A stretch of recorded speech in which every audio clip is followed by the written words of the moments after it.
You know, in life, we make decisions all the time.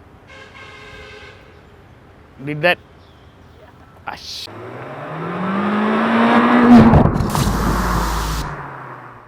In life, we make decisions all the time.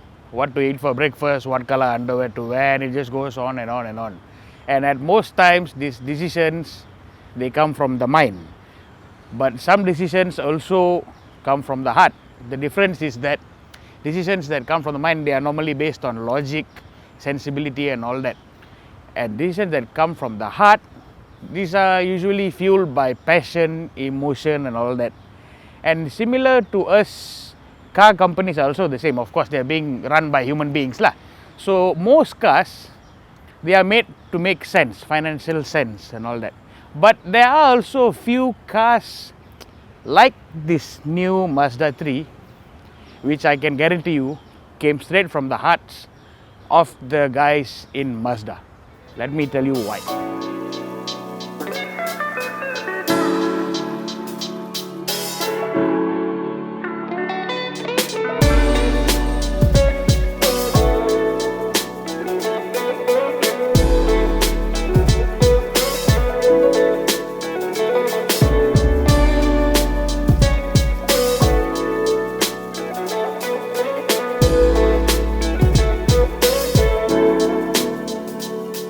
So yes, this is the all new Mazda 3. It was just launched in Malaysia in July, and the variant with us now is the 2-litre Sedan High Plus, which is the top of the range model, which is priced slightly above 160,000. And although the car looks a lot like the outgoing model, if you see, it has been completely redesigned. So the front end now looks way more aggressive with wider grills and slimmer headlights. And because this is the top of the range model, you get LED lights with DRLs and whatnot. And the sedan version comes with the chrome trim around the grille. But the hatchback comes with black top trim around the grille, which looks way more garang. And another feature that is unique to the High Plus versions, both the sedan and the hatchback, is that they get 18-inch wheels. The other versions get smaller tires. Similar to the front end, the rear end of the car has also been completely redesigned.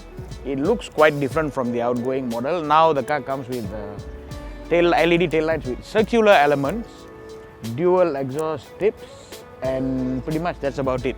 So if you look at the exterior of the new Mazda 3, what I like most about it is that there's nothing much happening. It goes against cars like the Civic and Altis, where there's so much happening. And if you look at the exterior of the Mazda, which follows Mazda's Kodo, soul of motion design language, the people at Mazda, they believe that less is more. And to me, I feel that there is something attractive about the simplicity, because it looks stylish. There's not much happening. So if you want something very ganas and sporty and all that, yes, of course you can buy the Civic Katam and all. But if you want something simple yet stylish, the Mazda 3 may be the car for you. I am now inside the car, where I feel, it's the main highlight of the car. You remember the price of the car, which is slightly above 160,000. It is expensive. So of course everyone is wondering why so mahal lah. So much thought and attention to detail has gone into this car. So sometimes you just miss it. Let me explain to you why. Okay, first let's start with the key fob. So this key fob reminds us of what Volvo gives, the design. This, and then if you see this floating like top layer of the dashboard, the stitching, it's all high quality material. How the tweeter is designed, how even the gear, not the gear lever, sorry, this infotainment, the Mazda Connect infotainment system, this controller reminds us of what you see in a BMW and a Range Rover. And then you have this carbon finish, how the buttons on the steering are designed. And then they could have put a simpler, more straightforward and maybe a bit more cost efficient dashboard and even a square screen. But no, you see the screen, is saying it a bit, the 8.8-inch Mazda Connect infotainment system. And like I said, the devil is in the detail. So much happening, and that is why it costs that much. Even refinement it definitely, you can say that it's on par with German cars lah, you know. And even the seat design, it's designed to constantly keep you in an upright position, so that you are always in Jinbai Tai mode, you know. So it's an excellent place to be in the cabin. And even in terms of practicality, you have a big storage compartment here, and you slide this thing open and the center console is so big. You have charging outlet here, one USB slot here, one USB slot there. You have Apple CarPlay, Android Auto, and the whole shebang is there. And so even in terms of practicality, the car has a lot to offer. And now that we have seen the front end of the car, let's see how it is in the back seat.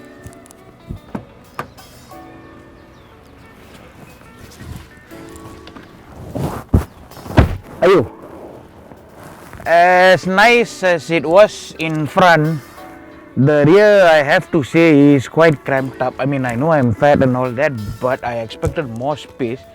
This is based on my driver's seat setting in front, and knee space comes at a premium, head space also comes at a premium.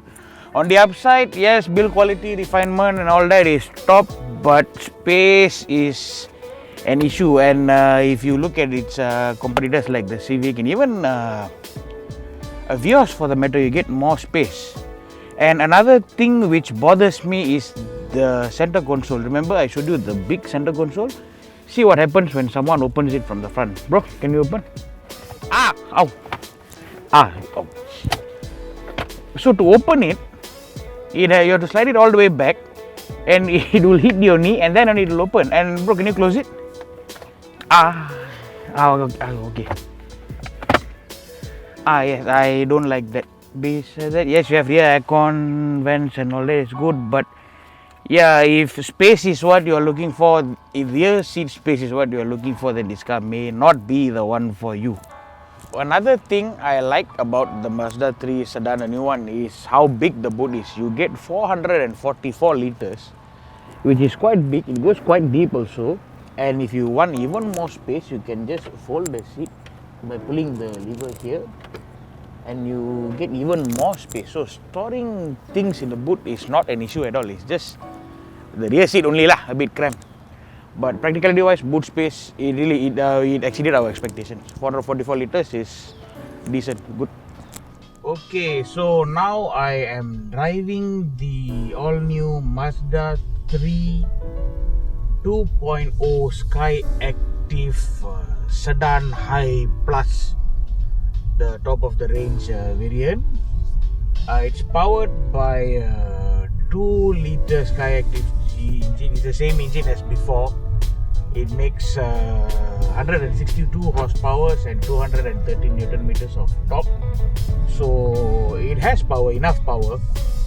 And from what I can experience now, the cabin is very driver centric. So all the buttons are within reach, I can see, and then there's also a heads-up display showing me how fast I'm going and all that. Everything I see, everything I touch, it all feels good. Very agile, very responsive, just point and shoot, and it does what you expect it to do. And this version, it comes with 18-inch wheels, and I feel that the suspension is a bit too, I won't say too firm, a bit more firm than what I expected. So if the suspension was a bit softer, it would be perfect for daily usage. But now it's not bad lah, but it's tuned more towards a dynamic driving. So very nice car to drive. The level of NVH, impressive. Sound insulation, cannot hear what's going on outside. But when you accelerate the car, when you tekan, you can hear the engine a bit. But besides that, noise insulation is very impressive. I would say same level as German car, no doubt. And highway cruising, very nice. You want to do some gung-ho driving, some toge and all that, no problem. Like, this car is made for it also. And in terms of safety, This car has the full package. You have lane keep assist, so if you drive swerve from out of your lane, it alerts you, and then there's blind spot monitor, there's adaptive cruise control, and you have 7 airbags, the collision avoidance thingy also, and if in case the car in front of you slams the brake and all that, this car it will brake it by itself. So on the safety end you are covered.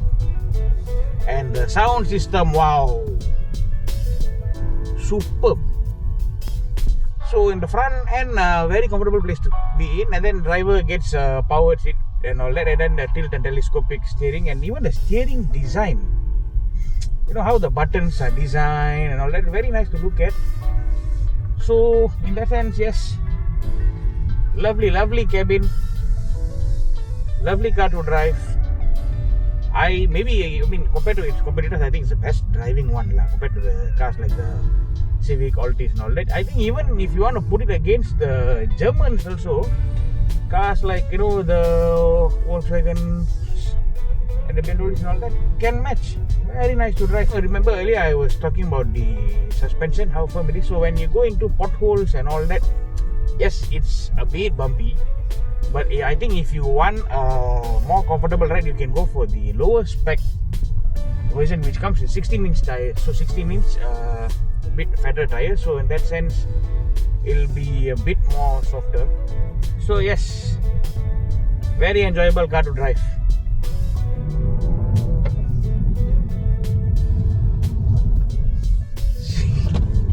And the more you push it, the more it instills confidence in you. So boy, very shocked, nice to drive. You see, I can't stop smiling. In fact, nice. Way to go, Mazda. Jinba hitai, gambate. So there you have it, the all-new Mazda 3. It's a superb car to drive. It's a bloody handsome car to look at. Yes, people turn and look at you. The build quality, refinement, the level of engineering that has gone into this car, the attention of detail is all top-notch. The boot is big, so practicality-wise also the car makes a lot of sense. But on the downside, the rear seats are cramped up, and the price touching into this segment already, But one way to look at it is that, I feel that what this car has to offer somewhat justifies the price tag, because Mazda has leveled up. You cannot deny that. The build quality, refinement, and how it drives and all that, I would say it's somewhat on par with the German cars. So you can look at it as a more affordable alternative to something like the C-Class or the 3 Series. So you can look at it like a budget 3 Series. So overall, remember what I said about the mind and the heart and all that. So if I am to listen to my mind, yes, I can buy a bigger car for the same price. But if I have to follow my heart, right, after spending some time with the car, why not?